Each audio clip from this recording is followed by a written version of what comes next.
மகிமைப்படுவதாக. கர்த்தர் நம்மோடு கூட இருந்து நித்தமும் நம்ம நினைத்து கொண்டிருக்கிற நல்ல கரங்கள் தட்டி கடந்து போனாலும் நம்ம தேவன் வெளிச்சத்தின் தேவனாக இருக்கிறார். அல்லேலூயா, ஆமென். இந்த நாளிலே கர்த்தருடைய பரிசுத்த நாமம் மகிமைப்படுவது. நாம் பார்க்க போகிற தலைப்பு கர்த்தரை தேடுங்கள் அப்போது பிழைப்பீர்கள். ஆமென். கர்த்தரை தேடுங்கள். சங்கீதங்களின் புஸ்தகம் 9ஆம் அதிகாரம் அதில் 10வது வசனத்தோடு வாசிக்கும்படி அந்த கேட்கும்போது, கர்த்தாவே உம்மை தேடுகிறவர்களை நீர் கைவிடுகிறதில்லை. அல்லேலூயா. கர்த்தரை உண்மையாய் உத்தமமாய் தேடுகிறவர்களை நிச்சயமாய் அவர் கைவிடுகிற தேவன் அல்ல, அவர் கைவிடுகிறதில்லை. அல்லேலூயா. அவர் நம்மை கைவிடாத தேவன் இருக்கிறபடினால ஆதலால் நாமத்தை அறிந்தவர்கள் உண்மை நம்பி இருப்பார்கள். அல்லேலூயா. கர்த்தரை நம்பி இருக்கிறோமா? ஏசப்பாவை நம்பி இருக்கிறதுனாலதான் அவர் நமக்கு அடைக்கலமாக இருக்கிறார், கோட்டையாக இருக்கிறார், வழிநடத்துகிறார், பராமரிக்கிறார், போஷிக்கிறார். அவன் நமக்குள்ள அவர் ஜீவித்துக் கொண்டிருக்கிறார். நித்தமும் நல்லா பர்ஃபெக்டா நடத்தி கொண்டிருக்கிறார். அல்லேலூயா. அதனால கர்த்தாவே உண்மை தேடுகிறவர்களை நீர் கைவிடுகிறது இல்லை. நிச்சயமாகவே நாம் கர்த்தரை தேடினோமா அப்படின்னு சொல்லி பார்த்தோன்னா உண்மையிலே நம்ம தேடினோம். ஆபத்து நேரத்தில் அவரை தேடினோம். இக்கட்டான ஒரு சூழ்நிலைகள் மத்தியில் அவரை தேடினோம். வேதனைகளின் மத்தியில் அவரை தேடினோம். ஆமென். சந்தோஷமாக இருக்கும்போது அவரை தேடினோம். அப்போ கர்த்தரை நம்ம தேடினதுனால அவர் நம்மளை கைவிடுகிறது இல்லை. அல்லேலூயா. கர்த்தரை உண்மை தேடுகிறவர்களை நீ கைவிடுகிறது இல்லை. அல்லேலூயா.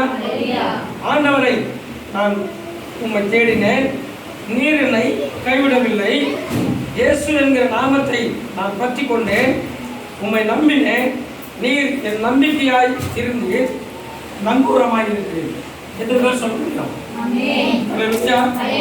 நாம் கர்த்தரை தேடினோம், அதனால கர்த்தர் நம்மை கைவிடவில்லை. இயேசு என்கிற நாமத்தை நாம் அறிந்தபடினால, ஆமென், இயேசு என்கிற நாமத்தை நாம் பற்றி கொண்டதினால அவர் நமக்கு நம்பிக்கையாகவும் இருக்கிறாரு, நங்கூரமாகவும் இருக்கிறார். ஆமென். அதை தொடர்ந்து ஒரு வசனம், கேளுங்கள் அப்பொழுது உங்களுக்கு கொடுக்கப்படும். ஆமென். கேளுங்கள் அப்பொழுது உங்களுக்கு கொடுக்கப்படும். எதை நம்ம கேட்டோம் அவர் எதை நமக்கு கொடுத்தாரு அப்படின்னு சொல்லி பார்க்கும்பொழுது, கேளுங்கள் அப்பொழுது உங்களுக்கு கொடுக்கப்படும் என்று ஏசப்பா நாங்கள் கேட்டோம், நிச்சயமாகவே நீ கொடுத்தீர். என்ன கொடுத்தீர்? எனக்கு பலனை கொடுத்தீர், நிம்மதியை கொடுத்தீர், சந்தோஷத்தை கொடுத்தீர், சமாதானத்தை கொடுத்தீர், நல்ல ஜீவனை கொடுத்தீர். ஆமென். இன்னும் எக்ஸ்ட்ரா சொல்லிட்டே போயிட்டே இருக்கலாம். அல்லேலூயா. அப்படியாக நான் நெருக்கப்படுகிற நேரத்தில் உம்மை தேடினேன். இக்கட்டான சூழ்நிலைகளின் மத்தியில இயேசுவை நான் உம்மை தேடினேன். ஆபத்து நேரத்தில் உம்மை நோக்கி நான் தேடினேன். அப்பொழுது இந்த வசனத்தின்படி தேடுங்கள் அப்போது கண்டடைவீர்கள் என்று சொன்னீரே, அந்தபடியாக நான் கண்டடைந்தேன். கேளுங்கள் அப்போது கொடுக்கப்படும் என்று சொன்னாரு. ஜபத்தில் எங்களுக்கு சுகம் வேணும், பலன் வேணும், ஆரோக்கியம் வேணும், விடுதலை வேணும்னு சொல்லி கேட்டோம். சகலத்தையும் அவர் கொடுத்தார். ஆமென். அப்படியே அதை தொடர்ந்து தேடுங்கள் அப்பொழுது கண்டடைவீர்கள் என்று நான் உண்மை தேடினேன், ரட்சிப்பை கண்டடைந்தேன். அல்லேலூயா. இருக்கிற எத்தனை பேர் ரட்சிக்கப்பட்டிருக்கிறோம்? கர்த்தரை நாம் தேடினபடினாலே ரட்சிக்கப்பட்டிருக்கிறோம். ரட்சிப்பை கண்டடைந்திருக்கிறோம். ஆமென். இயேசுவே தேடுங்கள் அப்பொழுது கண்டடைவீர்கள் என்று சொன்னீரே, அந்தபடியாக நாங்கள் உண்மை தேடினோம், ரட்சிப்பை கண்டடைந்தோம், உமது மகத்துவத்தை கண்டடைந்தோம், உமது வல்லமையை கண்டடைந்தோம். அல்லேலூயா. உண்மைதானே? அவர்கள் தேடினபடினால அவரையே நாம் கண்டடைந்தோம். இயேசுவை நாம் கண்டடைந்திருக்கிறோம். அவர் நமக்குள் இருக்கிறார் என்பதை நிரூபித்து காட்டிருக்கிறார். அதை நாம் கண்ணார கண்டிருக்கிறோம். உணர்வுகள் மூலமாய் இயேசு நமக்குள் இருக்கிறார் என்பதை அறிந்திருக்கிறோம். அதுதான் தேடுங்கள் அப்பொழுது கண்டடைவீர்கள் என்று சொன்னது நம்முடைய வாழ்க்கையில் நிறைவேற்றிக் கொண்டிருக்கிறார். அதே மாதிரி தட்டுங்கள் அப்போது திறக்கப்படும். அல்லேலூயா. தட்டுங்கள் அப்போது திறக்கப்படும் என்று சொல்லி பார்க்கிற வண்ணத்துல இயேசுவோட இருதய கதவை நம்ம தட்டி கொண்டே இருந்தோம். ஆமென். இயேசுவே சூழ்நிலை இப்படியா இருக்கிறதே, நான் என்ன செய்வேன்? என் கணவருடைய சூழ்நிலை இப்படியா இருக்கிறதே, உச்சந்தலை அதாவது உள்ள காலிலிருந்து கழுத்து வரைக்கும் மறுத்து போயிருக்கிறதே, மருத்துவமனையில் சேர்க்கப்பட்டிருக்கிறோமே, மரண தருவாயில் அவர் இருக்கிறாரே, ஒரு நிலைமை என்ன ஆகுமோ ஏதாகுமோ தெரியவில்லையே என்று சொல்லி உள்ளம் உடைந்தவர்களாய், பாரப்பட்டவர்களாய், கண்ணீரோடு கூட கதறி அழுது, ஆமென், அவர் இருதயத்தை நாம் தட்டும் போது ஜபத்தின் மூலமாக அவர் இருதயத்தை நம்ம தட்டினோம். ஆமென். அப்பொழுது என்ன நடந்தது? வழிவாசல் திறக்கப்பட்டது. அல்லேலூயா. அவன் தட்டுங்கள் அப்பொழுது திறக்கப்படும் என்று சொல்லியே, இயேசுவே உமது இருதயத்தின் கதவை நாங்கள் தட்டினோம், நீர் என் ஆவிக்குரிய கண்களை திறந்து கொடுத்தீர். தட்டுங்கள் அப்பொழுது உங்களுக்கு திறக்கப்படும். அவருடைய இருதயத்தின் கதவை நம்ம தட்டினோம். அப்ப என்ன நடந்துச்சு? நம்முடைய ஆவிக்குரிய கண்கள் திறக்கப்பட்டது, ஆவிக்குரிய செவிகள் திறக்கப்பட்டது, பரலோகத்தின் கதவை திறந்து ஆவிக்குரிய வரங்களை கர்த்தர் நமக்கு கொடுத்து அபிஷேகம் பண்ணி பிசாசுகளை துரத்துகிற வல்லமையை கொடுத்து தைரியத்தை கொடுத்தார். அது மாத்திரம் இல்லாம அவருடைய பிள்ளைகள் என்ற அந்தஸ்தையும் கர்த்தர் நமக்கு கொடுத்திருக்கிறார். அல்லேலூயா. இதற்கு 3 வார்த்தைகள், ஒரே வருஷம் தான் 3 வார்த்தைகள். கேளுங்கள் அப்பொழுது உங்களுக்கு கொடுக்கப்படும். என்னெல்லாம் கொடுத்தாரு?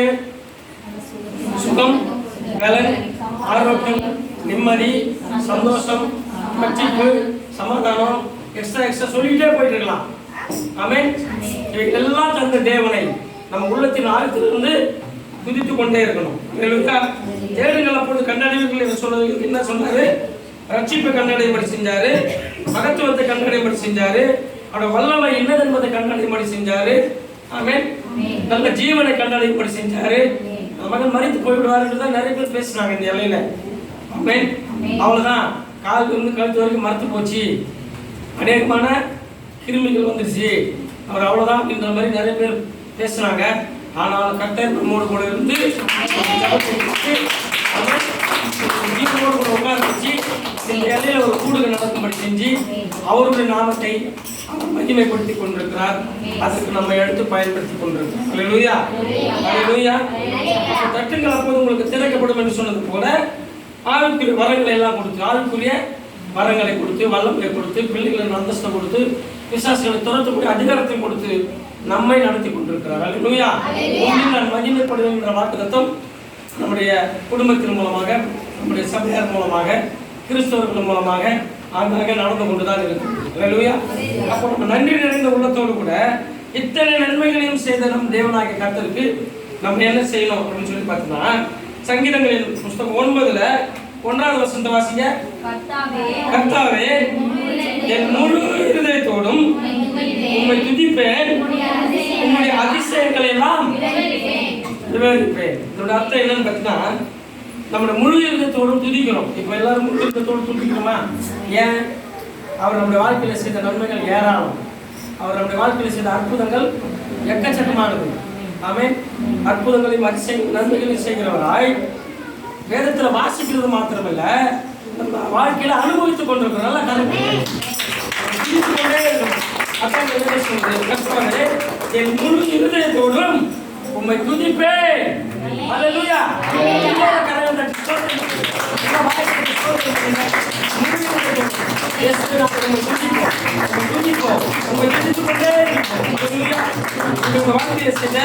உங்களுடைய அதிசயங்களை எல்லாம் விவரிப்போம். ஆமென். அப்போது ஜனங்கள் கேட்கும்படி, கர்த்தரை அறியாதவர்கள் அதை கேட்கும்படி சுவிசேஷம் நாம் இங்கே அறிவித்து கர்த்தர் வாழ்க்கையில் செய்த நன்மைகளையும் அற்புதங்களையும் அதிசயங்களையும் நாம் விவரித்து சொல்லணும்.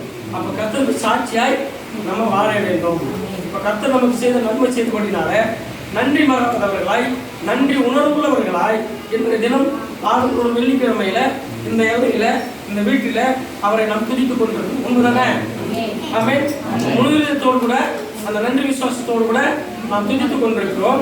இங்கே துதிக்கிறது மாத்திரமில்லை, எல்லா இடங்களிலையும் இயேசு நாமத்தை நம்ம மகிமைப்படுத்தி அவர்களுடைய வாழ்க்கையில் செய்த நன்மைகளையும் அற்புதங்களையும் அதிசயங்களையும் பாட்டாய் பாடி சுவிசேஷமாய் சொல்லி சாட்சியாய் நிலைநிற்க வேண்டும். ஆமென். அதில் கர்த்தர் நம்முடைய வாழ்க்கையில கர்த்தாவே உம்மை தேடுகிறவர்களை கைவிடுகிறது இல்லை என்பதை நிரூபித்து காட்டியிருக்கிறார். அது எல்லையில் நடந்து கொண்டிருக்கிறது, அநேக எல்லையில கடந்து கொண்டிருக்கிறது. அவர் இப்படிப்பட்ட நன்மையை செய்தபடினாலே இன்றைக்கு நாம் கர்த்தரை விதித்துக் கொண்டிருக்கிறோம். அல்லேலூயா. அல்லேலூயா. கர்த்தருடைய பரிசுத்த நாமம் நிறைவேறும். கர்த்தருடைய பரிசுத்த நாமம் மகிமை அடைவதாக. இவ்வளவு நேரம் நம்ம துதிச்சோம், அவர் செய்த நன்மைகளை சும்மா சாட்டா படித்தோம். அல்லேலூயா. ஆனால் ஒரு வாழ்க்கையில செய்த அவர் நன்மைகளை உள்ளான உணர்வுகளின் மூலமா நாம் அறிந்து கொண்டிருக்கோம். இப்போ ஒரு பாடலை பாடி நம் கர்த்தரை துதிக்க போறோம். அல்லேலூயா. நல்ல காரியங்களை தெரிஞ்சு கர்த்தர் நாம்